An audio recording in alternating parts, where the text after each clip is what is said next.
Question, have you ever heard of a meme stock? If you haven't, you may know what it means. It's a stock that gets a sudden boost in trading because of social media posts.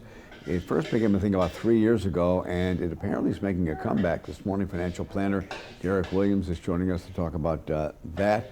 First of all, we'll go back to a few years ago when some people started buying GameStop and some other stocks, and they shot the price just through the roof. Yeah, so what happened is end of 21, a person named Roaring Kitty is actually the username. He made a fortune. He made a killing, yeah. He got on YouTube and said GameStop is super undervalued.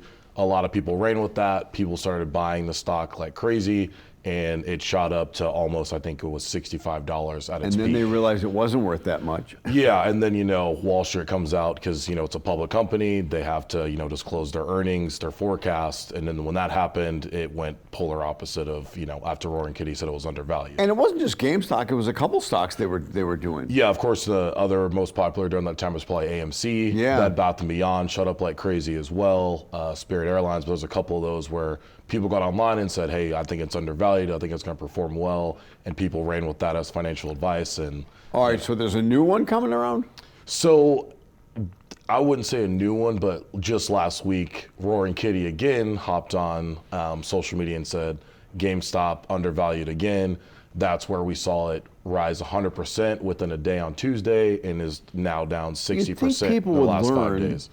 After that, I mean, he probably sold out as soon as it. Yeah, and that's what's really, kind of tricky with these meme stocks is they just fluctuate so much and they're so volatile. So people can make money, really quick, but, people, of course, can get in on the end, and then that's where a lot of money is lost. And we have seen billionaire investors who go ahead and buy a ton of stock in a company, and it drives the price up just because they see somebody with experience doing it, and a lot of shares are moving at one time. Yeah, absolutely. You did see a couple of these firms kind of actually back when it happened in 22, like, wait, is GameStop undervalued? And that's where you saw the share kind of go up, and you saw some of these Wall Street firms buy some of these undervalued stocks, and that's where the share went up. But it wasn't as much for the individual investor to move that price. And then back in the early 2000s, when we saw people buy, especially a lot of hedge funds were buying those junk stocks in mortgage funds, things like that. Yeah, you saw that, and there was a little bit of a crash with that. So. Well, a little bit. It's a huge crash.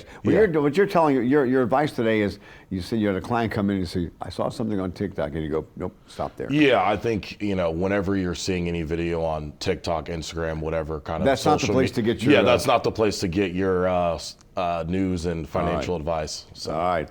Thank you very much, Derrick. Let's go over to Peyton now.